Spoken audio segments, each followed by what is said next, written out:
Good afternoon, ladies and gentlemen. My name is Toby Chudnow. I'm from a place that people like to make fun of, but it's where the first automobiles were invented. It's called Detroit, Michigan. I live in a suburb called West Bloomfield. It's a wonderful community with a lot of interesting places. But we're on this ship because the whole world is an interesting community. We travel because we want that experience.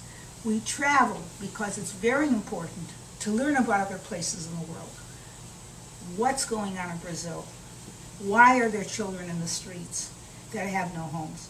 What's going on in Chile?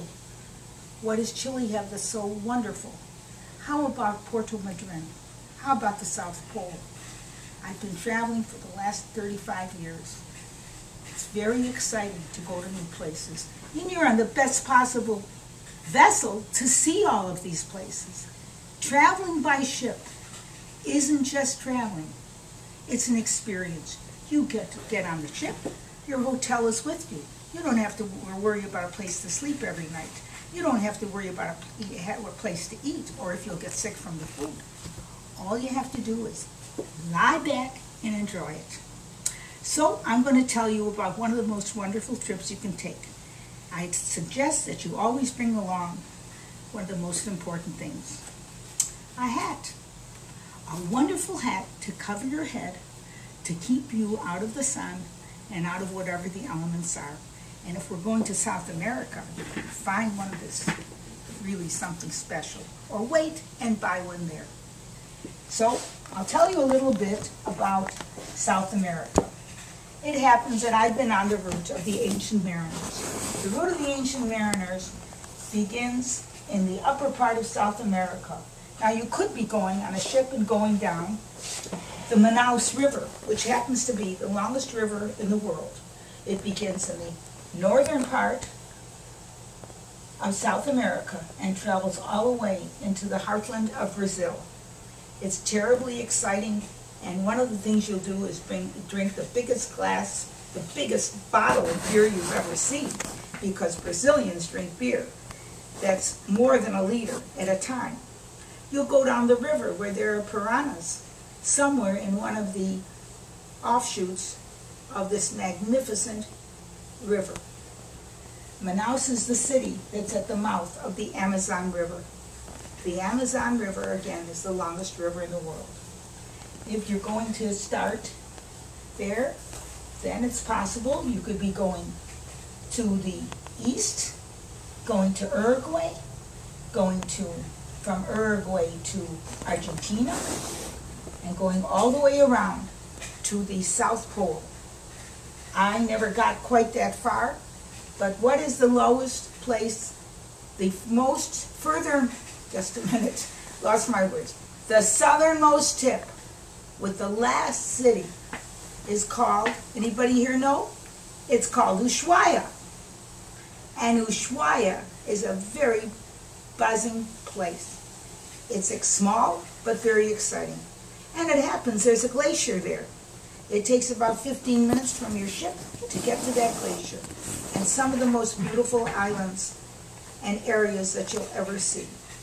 I've also been to the Falklands, which if you'll remember, if you're old enough to remember, there was a war not too long ago because the British and the Argentinians had decided that they wanted their islands back, and the British decided they were keeping it. So there was a war. It lasted about 6 days. Only a couple of people were injured and hurt, injured and killed. And the Falkland Islands happens to hold interesting memory for me. There's a small hospital there, and it gave my husband some very good care on an emergency. If you go down all the way, you're going to go through the Straits of Magellan. Does anybody here know anything about the Straits of Magellan? Why is it named after Magellan? Who was Magellan? Well, you all know who Magellan was. He was an explorer. Magellan was a fantastically interesting man. You don't have straits or anything else named after you unless you've done something special. After we travel through the Straits of Magellan, where you'll be given the option of going to the flying to the South Pole. You will then go through the Magellan Straits and come up the west coast of South America. There's a place on the west coast where your ship may be stopping.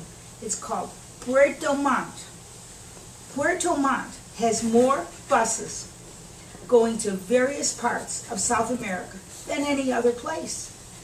We met Israelis, we met Indians, we met, excuse me, people from Europe, people from Asia, people from the United States and Canada.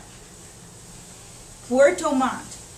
And at that time I had a big discussion with the person that I was traveling with, my late husband, who said, there is no such thing as a Pullman bus. There is a Pullman train, which you don't hear about anymore, but it's a Pullman bus. No, I said, there is such a thing as a Pullman bus. And it's fun, and it's interesting. So, as it happens, we got to Puerto Montt, and from there we did take a Pullman bus that took us into the heart of Chile. But during that night, we saw something. When we were traveling on this Pullman bus, we saw something called the Southern Cross. You'll never see it in North America. It's only in South America. And I promise you will see skies that you never believed existed. You can reach up and think you're going to catch one. And you will see plantations with nectarines and all kinds of fruit that we are lucky enough is being shipped to our country. So at almost any time of the year, you can enjoy a nectarine. But only if you like that fruit that's the peach crossed with the plum, and they call it a nectarine. Anybody remember the guy who invented that? Then from there, we're going to be going north into Chile, and probably to Ecuador and to Peru. Some of you may be going to Easter Island. I hope you'll come and listen to my travel talks. I'll tell you about the destinations. I'll tell you about the shops we recommend that you are safe to go into. Some of you will be taking tours. You will have a wonderful experience. Your guides on those tours will tell you exciting things. Please join me in the room that you will see in your newsletter, and I promise you an exciting and eventful trip. Thank you very much for your time.